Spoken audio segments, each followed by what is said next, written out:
मोदी जी के बारे में हम एक बात तो कहना चाहेंगे। आपने देखा भारत के प्रधानमंत्री दुबई को गए थे। दुबई को गए तो दुबई के शेख को ऐसा गले लपटे, उससे ऐसा लग रहा था कि दो भाई मिल रहे हैं, या हबीबी बोल के उससे मिले। हम मोदी जी से पूछना चाह रहे हैं, हम मोदी जी से एक बात कहना भी चाह रहे हैं। मोदी जी, कभी अब अपने घर में आप बिल्किस बानो को बुलाइए। उस बिल्किस बानो को, जब आप मुख्यमंत्री थे, उसको 10-10 लोगों ने उसकी इज्जत लूटी। बिल्किस बानो हामिला थी, हमारी बेटी, उसकी 3 साल की बेटी को कत्ल कर दिया, उसकी मां का कत्ल हो गया, उसके परिवार के 2 लोगों का कत्ल हो गया। मोदी जी, जब आप दुबई के शेख को गले लगा सकते हैं, एक मासूम बिल्किस बानो को अपने घर को बुलाइए, उसके सर पर हाथ रखिए और उससे कहिए कि तुम मेरी बेटी की तरह हो, तुमसे इंसाफ होगा। मगर मोदी जी करेंगे या नहीं करेंगे मुझे नहीं मालूम। अगर कल भारत की पार्लियामेंट में मस्जिद का मसला पैदा होगा, 600 साल पुरानी दिल्ली में मेहरौली की मस्जिद को बगैर कोई कानूनी कार्रवाई के शहीद कर दिया गया, क्या कोई गठबंधन के नेता ने खड़े होकर उसकी बात की? नहीं की। अरे तुम मेरी मुखालिफत करते हो कि असदुद्दीन ओवैसी वोट काटता है। मैं आज तुम्हारे दरमियान में खड़े होकर कह रहा हूं कि क्या लालू यादव ने आज नहीं कहा कि हमारे दरवाजे नीतीश के लिए खुले हैं? लालू जी, आपका घर तो उड़ गया, अब कौन सा दरवाजा खोलेंगे नीतीश के लिए आप? मुझ पर इल्जाम लगाने वालों, अगर आज मैं डगरवा में खड़े होकर कह दूं कि लालू ने मोदी से सेटिंग की, लालू ने मोदी से बातचीत करके नीतीश को और आरएसएस को बिहार के हवाले कर दिया, बताओ क्या जवाब दोगे उसका तुम? तेजस्वी और लालू जिम्मेदार नहीं है बिहार में बीजेपी को लाने के लिए? बताओ आप। अगर हम चुनाव लड़े, ओवैसी वोट काट रहा है। एक बार नीतीश ने आपको धोखा दिया, आपने फिर उसको साथ दिया, दूसरी मर्तबा आपने बीजेपी को सत्ता दे दी, इख्तिदार दे दिया। और मैं चुनाव लड़ता हूं, सीमांचल की इंसाफ की बात करता हूं, मैं मुजरिम हो जाता हूं। ये सत्ता में बैठकर मलाई खा लेते हैं, पैसे कमाते हैं, म्यूटेशन के नाम पर 20-20 हजार रुपए रिश्वत ली जाती है। बिहार सरकार ने एक सर्वे किया, अख्तर भाई ने मुझे डेटा दिया, कुल्हिया बरादरी पूरे बिहार में 12,83,780 है, उनको नौकरी मिलनी चाहिए थी 20,421। लिख लीजिए, वरना कल बोलेंगे ओवैसी झूठ बोल दिया। 20,421 नौकरी मिलना था। कितने कुल्हिया बरादरी को नौकरी मिली? 5,734। इसका जिम्मेदार मैं हूं, इसका जिम्मेदार अख्तरुल ईमान है। इसकी जिम्मेदारी आप पर भी आयद होती है, क्योंकि आपने लालू का साथ दिया, आपने नीतीश का साथ दिया। बताओ तुमको क्या हासिल हुआ? याद रखिए, बीजेपी के बढ़ते हुए कदमों को रोकना है। तीसरी मर्तबा मोदी को भारत का वजीर आजम बनने से रोकना है। आप देख रहे हैं देश लाइव, देश की आवाज। लफ्ज बाबरी मस्जिद कब बोला था वो बताओ? नहीं बोल सकेंगे, डरते हैं बोलने के लिए, क्योंकि एक तो उनकी पार्टी में उनका नंबर कम हो जाएगा, और दूसरा उनको ये लगता है कि दूसरों का वोट नहीं मिलेगा।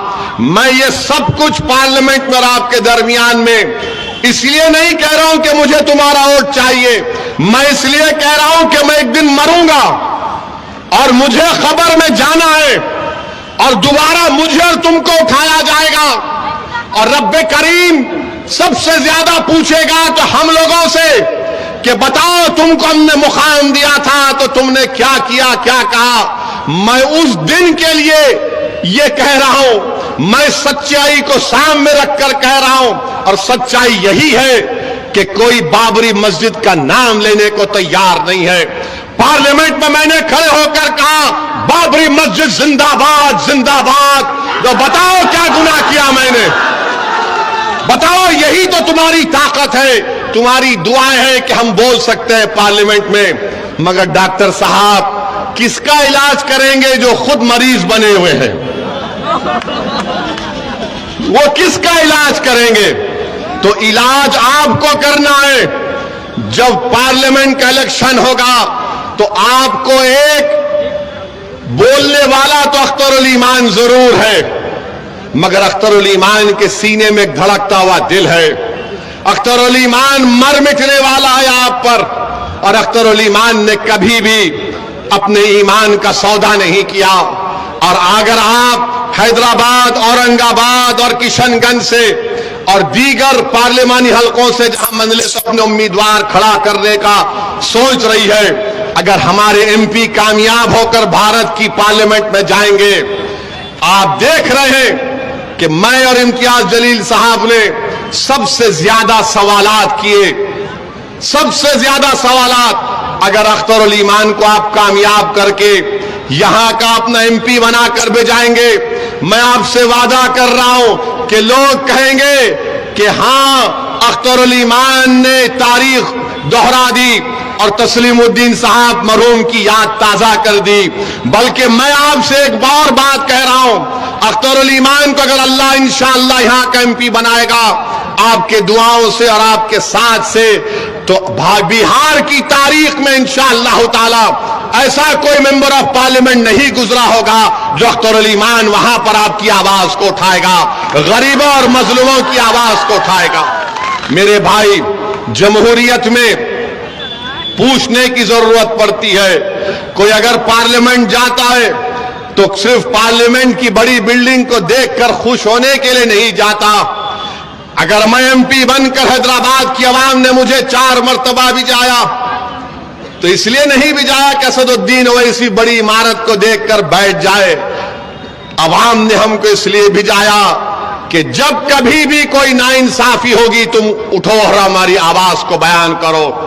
जब कोई कानून बनेगा शरीयत के खिलाफ, तुम खड़े होकर उसकी धज्जियां उड़ा दो आईन को सामने रखकर।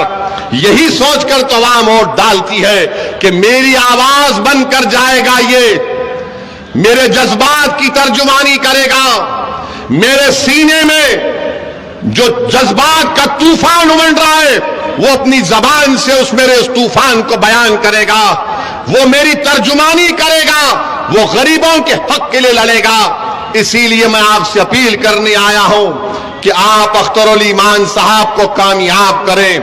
याद रखिए, टीपू सुल्तान से गद्दारी करने वाले कौन? सिराजुद्दौला से गद्दारी करने वाले कौन? यही मीर जाफर, मीर सादिक। ये नंगे दीन है, ये नंगे वतन है।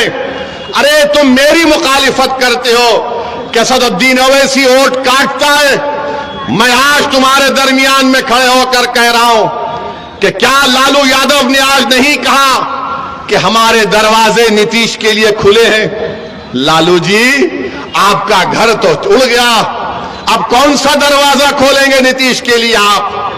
मुझ पर इल्जाम लगाने वालों, अगर आज मैं डगरवा में खड़े होकर कह दूं कि लालू ने मोदी से सेटिंग की, लालू ने मोदी से बातचीत करके नीतीश को और आरएसएस को बिहार के हवाले कर दिया, बताओ क्या जवाब दोगे उसका? तुम समझते हो कि जबान सिर्फ तुम्हारे मुंह में है? अरे जबान तुम्हारे पास होगी जो बिखी हुई है। मगर मैं आज कह रहा हूं कि क्या तेजस्वी और लालू जिम्मेदार नहीं है बिहार में बीजेपी को लाने के लिए? बताओ आप। अगर हम चुनाव लड़े ओवैसी वोट काट रहा है। आप नीतीश को, एक बार नीतीश ने आपको धोखा दिया, आपने फिर उसको साथ दिया, दूसरी मर्तबा आपने बीजेपी को सत्ता दे दी, इख्तिदार दे दिया। और मैं चुनाव लड़ता हूं, सीमांचल की इंसाफ की बात करता हूं, मैं मुजरिम हो जाता हूं। ये सत्ता में बैठकर मलाई खा लेते हैं, पैसे कमाते हैं, म्यूटेशन के नाम पर 20-20 हजार रुपए रिश्वत ली जाती है। मगर कोई उंगली नहीं उठाता। बीजेपी अगर आज सत्ता में है बिहार में तो तेजस्वी और लालू यादव की वजह से है, ओवैसी की वजह नहीं है। बताओ फिर क्यों नहीं कहा जाता इस बात को मेरे भाई? इसलिए नहीं कहा जाता कि उनका नाम तेजस्वी है, मेरा नाम ओवैसी है। उनका नाम लालू यादव है, मेरा नाम असदुद्दीन ओवैसी है। नीतीश ने पटना में बड़े बड़े मुसलमान लोगों को बुलाते थे, हर महीना बुलाकर मीटिंग करके बोलते, हैदराबाद से शेरवानी आ रही है, दूर रहिए, दूर रहिए, दूर रहिए। अब हम पूछना चाह रहे, वो जो मुसलमान जाकर नीतीश के पास बैठकर चाय करी पफ खाते थे, अब बोलो तुम्हारी जबान क्यों बंद है? एक मौलाना थे, उन्होंने क्या कह दिया, क्या कहा उन्हें कि हम तो बेताब है नीतीश पूरे मुल्क की क़यादत करे। मौलाना अब अपनी जबान क्यों नहीं खोल रहे? आप खोलो अपनी जबान को। मेरा जुर्म सिर्फ यही है कि मैं चाहता हूं कि भारत की राजनीति में मुसलमानों को उनका जायज मुकाम मिले। मैं चाहता हूं कि जिस तरह यादवों ने तरक्की की उस तरह सीमांचल का गरीब भी तरक्की करे। जिस तरह यादवों ने लालू और उसके परिवार को 17 साल सत्ता दी, नीतीश को 12-13 साल यानी 32 साल बिहार के निकल गए लालू परिवार में और नीतीश में। बताओ आपको क्या मिला मेरे भाई? मैं यहां पर क्या कोई हासिल करने आया हूं? मैं तो सिर्फ इंसाफ की लड़ाई लड़ने आया हूं अख्तरुल ईमान के साथ। बताइए क्या मिल रहा है आपको? ये 4 बेईमान चले गए जिनके पास तो कौन सी मिनिस्ट्री थी? डिजास्टर मैनेजमेंट, आपदा की मिनिस्ट्री थी। कौन सा तुमने किया? अरे तुम पे अब आपदा आ गई, अब तुम खत्म हो गए इंशाअल्लाह हमेशा के लिए। यही हमारी गलती है। अब आप बताइए, 32 साल निकल गए इनके। ये बिहार सरकार ने एक सर्वे किया, अख्तर भाई ने मुझे डेटा दिया, कुल्हिया बरादरी पूरे बिहार में 12,83,780 है। कितने हैं? 12,83,780 है। उनको नौकरी मिलनी चाहिए थी 20,421। लिख लीजिए, वरना कल बोलेंगे ओवैसी झूठ बोल दिया। 20,421 नौकरी मिलना था। कितने कुलैया बरादरी को नौकरी मिली? 5,734। इसका जिम्मेदार मैं हूं, इसका जिम्मेदार अख्तरुल ईमान है। इसकी जिम्मेदारी आप पर भी आयद होती है, क्योंकि आपने लालू का साथ दिया, आपने नीतीश का साथ दिया। बताओ तुमको क्या हासिल हुआ? तुम्हारा वोट उनको इख्तिदार की कुर्सियों पर बिठा दिया, तुम्हारा वोट उनको मुख्यमंत्री बना दिया, तुम्हारा वोट उनको 1 साल नहीं 17 साल 13 साल उनको सत्ता की कुर्सियों पर बिठा दिया। मगर आपका घर, आपके घर में आज चिराग जलाने के लिए तेल नहीं है, आपकी औलाद को नौकरी नहीं है।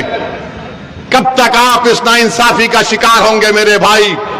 ये आदादो शुमार मैं आपको बता रहा हूं, ये बिहार सरकार के हैं। और मैं मजलिस के जो मुखालिफिन हैं, जो मजलिस पर गाली देते हैं, मैं उनसे कह रहा हूं कि अल्लामा इकबाल ने कहा था कि अपने मन में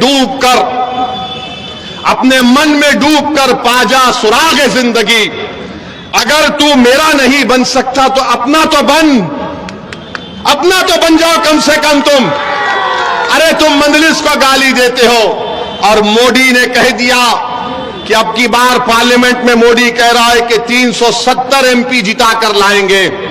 हम अपनी तरफ से पूरी कोशिश कर रहे हैं कि तीसरी मर्तबा हमारे वतन अजीज भारत का वजीर आजम मोदी ना बने। और इंशाअल्लाह ताला हम हर चीज जो मुमकिन है जमहूरी तरीके में दायरे में रहकर, संविधान के दायरे में रहकर हम बीजेपी के बढ़ते हुए कदमों को रोकेंगे। मगर बताओ मेरे भाई, अगर हम 3 सीट लड़ते हैं 2019 में तो मोदी 306 कैसे जीत गया? सोचो आप थोड़ी देर के लिए। 3 सीट मजलिस लड़ती है और पूरे देश में मोदी 306 जीत गया। बिहार के 40 सीट में सिर्फ 1 सीट बचा पाते, बाकी का सब एनडीए जीत जाती है। पूछो आप इन लोगों से, गठबंधन के लोगों से, तो बोलेंगे ओवैसी जिम्मेदार है। अब ऐसा हो गया कि अगर किसी गठबंधन के घर नेता के घर में अगर गाय भैंस है, सुबह में गाय भैंस ने दूध नहीं दिया, मुर्गा ने आवाज नहीं लगाई सुबह 4 बजे, तो कोई जाकर पूछेगा आज मुर्गा ने आवाज नहीं लगाई, भैंस ने दूध नहीं दिया, क्या वजह? तो बोलेगा ओवैसी दरगाह में आया था, यहां से गया है, इसीलिए भैंस ने कहा कि हम दूध नहीं देंगे। यानी हर चीज की जिम्मेदारी हम पर आयद हो जाती है। हमको इससे कोई फर्क नहीं पड़ता, क्योंकि हमारी इज्जत का देने वाला अल्लाह है, हमारी कामयाबी का देने वाला अल्लाह है। और मुझे इस दुनिया में अगर हूं तो मुझे सिर्फ यही करना है कि कोशिश करूं कि गरीब और मजलूमों का फायदा हो जाए, चाहे वो मुसलमान हो या हमारे हिंदू दलित भाई हो या ओबीसी भाई हो। मेरे अजीज दोस्तों और बुजुर्गों, मेरी आपसे गुजारिश है कि आप अच्छे तरीके से अपने वोट का इस्तेमाल करिए।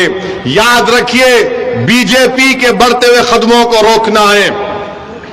तीसरी मर्तबा मोदी को भारत का वजीर आजम बनने से रोकना है।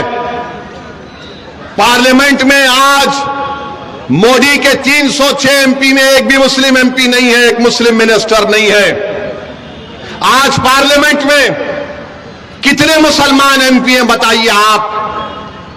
आपकी हमारी आबादी 17 करोड़ 2011 का सेंसस कहता है। 14% के लिहाज से हमारे 50 से ज्यादा एमपी होने चाहिए, मगर कितने एमपी आपके जीत कर जाते हैं? 22 या 23 जीत कर जाते हैं। और जो भी जीत कर जाते वो डरते हैं आपकी बात करने से, वो डरते हैं आपकी इंसाफ की लड़ाई लड़ने से। तो मेरी आपसे गुजारिश है कि अगर कल भारत की पार्लियामेंट में मस्जिद का मसला पैदा होगा, 600 साल पुरानी दिल्ली में मेहरौली की मस्जिद को बगैर कोई कानूनी कार्रवाई के शहीद कर दिया गया, क्या कोई गठबंधन के नेता ने खड़े होकर उसकी बात की? नहीं की। बात किसकी करते हैं कि मेरा बेटा मुख्यमंत्री नहीं बन सका। मैंने पार्लियामेंट में खड़े होकर कहा कि नरेंद्र मोदी मुसलमानों से उनकी शनाख्त को खींच रहे हैं। हमारी शनाख्त तो मस्जिद है। बताओ आप ये बात आप उम्मीद करेंगे ये गठबंधन के एमपी बोलेगा? नहीं बोलेगा। कौन बोलेगा? अख्तरुल ईमान बोलेगा। हमारी मस्जिदों को आबाद रखो, मस्जिदों को बचाओ। मैं जिम्मेदारी के साथ कह रहा हूं आप तमाम से, मस्जिद की हिफाजत करने का हुक्म अल्लाह कुरान में हमको दिया है। और मुफस्सरीन ने उस आयत का तर्जुमा इस तरह किया कि अल्लाह के घर को वही लोग आबाद रखते हैं जो अल्लाह पर ईमान रखते, जो आखिरत पर ईमान रखते और अल्लाह के सिवा किसी से नहीं डरते। अपने मस्जिदों को आबाद रखो। याद रखो, हमारी मस्जिदों को हमसे छीनना चाहता है, हमारे मस्जिदों को हमसे छीनना चाहते हैं। शरीयत में मदाखलत की जा रही है। उत्तराखंड में यूनिफॉर्म सिविल कोड का नाम तो यूनिफॉर्म, मगर कानून का इतलाक सिर्फ मुसलमानों पर। मेरे भाई, ऐसे कठिन नाजुक वक्त में मेरी आपसे अपील है कि पार्लियामेंट के इलेक्शन में मजलिस को कामयाब करिए। हमारा रिकॉर्ड आपके सामने है। जिनको आपने आजमा लिया, अब दोबारा गलती मत करिए। मजलिस आपकी जमात है। मैं फिर से कह रहा हूं कि मजलिस आपकी आवाज है। नरेंद्र मोदी 370 एमपी लाने का ख्वाब देख रहे हैं। हमको और आपको कोशिश करनी चाहिए कि बीजेपी के बढ़ते हुए कदमों को रोकें। वोट डालने वाले हैं हम, मगर वोट लेने वाले भी बनिए। और मोदी जी के बारे में हम एक बात तो कहना चाहेंगे।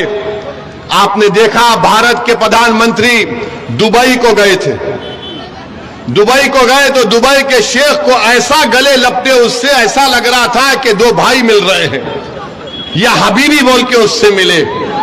हम मोदी जी से पूछना चाह रहे हैं, हम मोदी जी से एक बात कहना भी चाह रहे हैं मोदी जी कभी अब अपने घर में आप बिल्किस बानो को बुलाइए।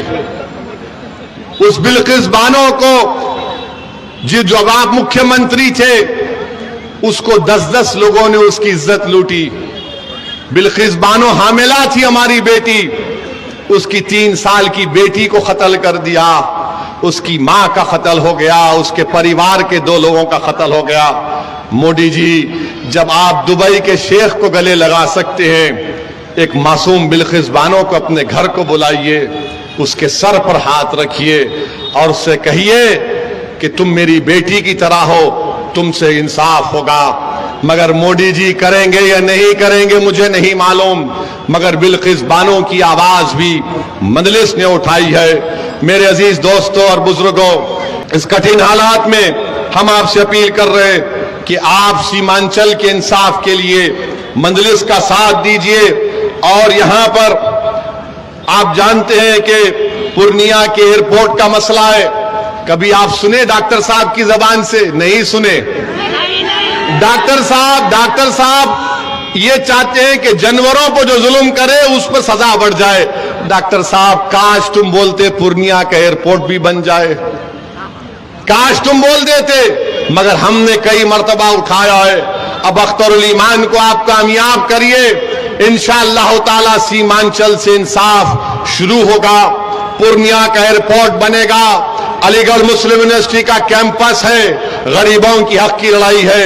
हम आपसे अपील कर रहे हैं कि एक बार यहां से आप अख्तरुल ईमान को अपना MP बनाकर पार्लियामेंट में भिजाइए। बहुत बहुत शुक्रिया। अस्सलाम वालेकुम व रहमतुल्लाहि व बरकातहू।